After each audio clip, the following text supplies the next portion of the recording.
So hey guys, welcome back to the channel.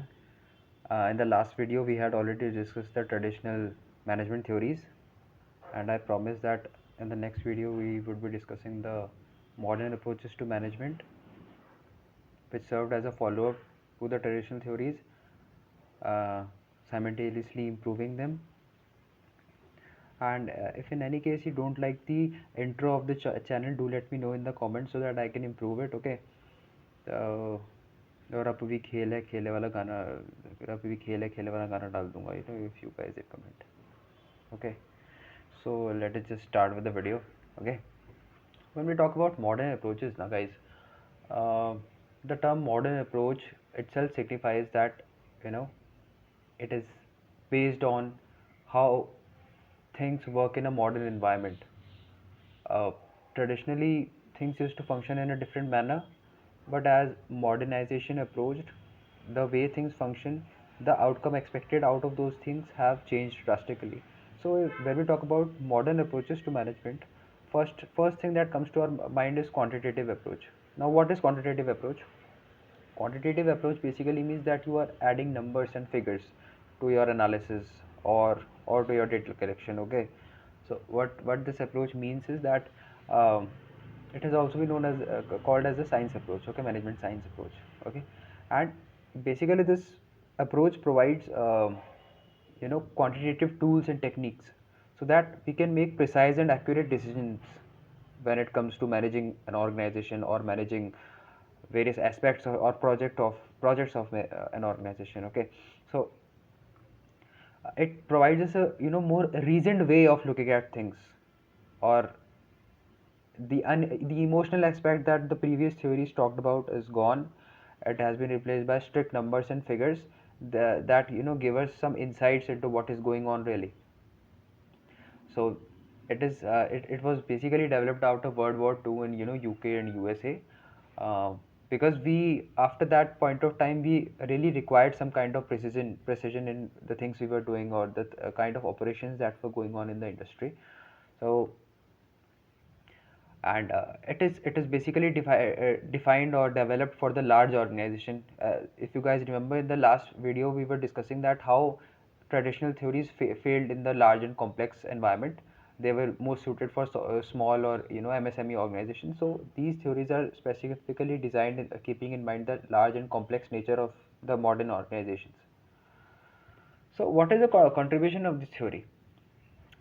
First of all, this theory is widely used in planning and control activities where we require a specific amount of precision, okay, in our analysis or in the results of our operation.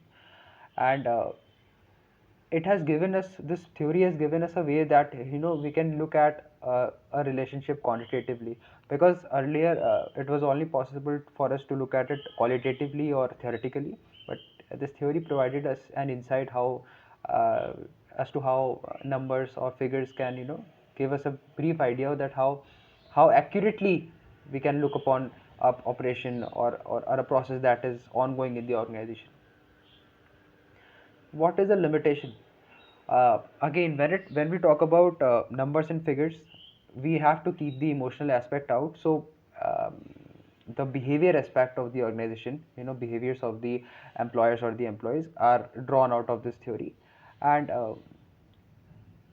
the decision making aspect is also very limited when we talk about this theory. So that is one limitation. Okay, and third limitation is that it offers us mathematical sophistication. Okay, but it ignores the other important aspect that might help us or enable us to take certain decisions. Okay, next is system approach. Okay, what does system approach say? It classifies the organization as a system. Okay, closed system or an open system. Open system organization is it tries to develop relationships out of the system, the external organization, the external market, its customer. So the relationship is very dynamic in nature. Okay, it's always going on, and uh, it is changing at a very fast manner. So it's very dynamic, the open system approach. And the closed system is that the when an organization functions as a closed system, it generally focuses on the internal aspects of the organization. It doesn't really focuses on what is going on outside the organization. Okay, so it tells us the activities of the organization basically in varying degrees. Okay, and it provides a framework through which we can focus on the the near aspects, or the aspects that are in hand right now, and also the aspects that are very really far fetched. Okay, so as I told you, this is the these are the various parts of the systems approach. And just like I told you, the open system and closed system approach. And it also about holism. Okay, that it talks about when we talk about holism, it says that we cannot anticipate or analyze anything in which anything that happens before the set time. Okay, so we can only analyze or report it, or put various tools to use once the thing has already occurred, or the act has already occurred. Then we may analyze it, then we may put our tools in it, and then we may think that what is the best possible solution to it. All right, so yeah, so the basic contribution of system approach was that it gave attention to the dynamic nature of the organization, because no organization in this world, or in this globe, or in this planet can function without the external cause. May it be government policies, or economic policies, or the social environment, or the market, or the technology. Without the involvement of these things, no organization in this world can function. Okay, so that is one aspect that this theory gave about. And then it also emphasizes on various needs of the enterprise. Okay, various needs of the various parts of the enterprise. So what is the limitation of this theory? It is highly theoretical and conceptual. Okay, so it can't be really applied to the practical problems or situations.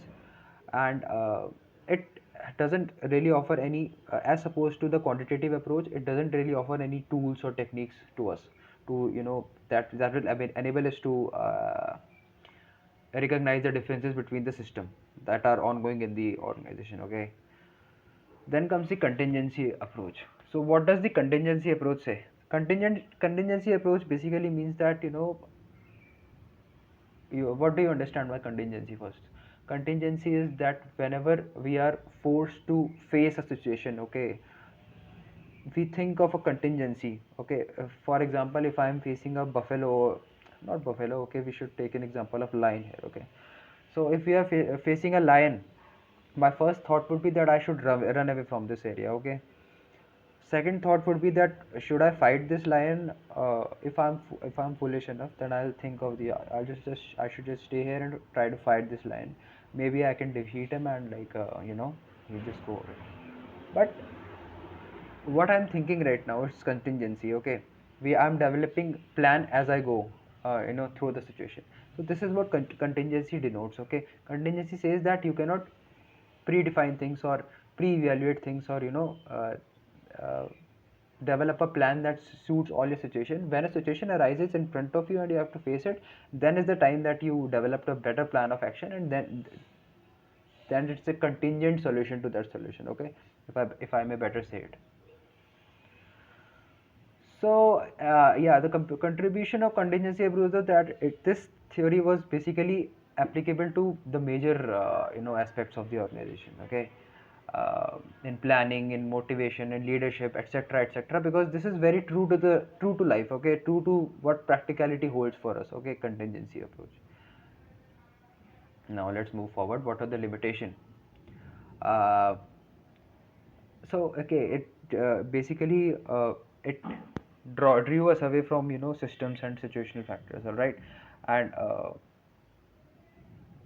this theory, it is totally practical. Okay, and that is not a bad thing, but it just ignores the theoretical and conceptual framework. Okay, and most of the time practical theories do give us a better way to work upon, and do provide us with a better solution and a framework. But to just ignore the theoretical aspect and conceptual framework, that is not just a good thing. Okay, some of the managers might also try to try finding it difficult to implement this theory upon the organization or the situation. So that also can serve as a drawback for this approach. So that was it.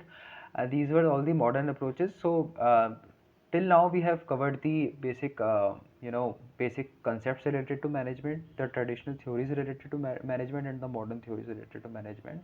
And next we will see, as we will check out the syllabus of UGC NET Management, and whatever next is, I'll just update you on Instagram as on this page, and then we'll go about it. Okay, I'll just let you know, and I hope that you like this video.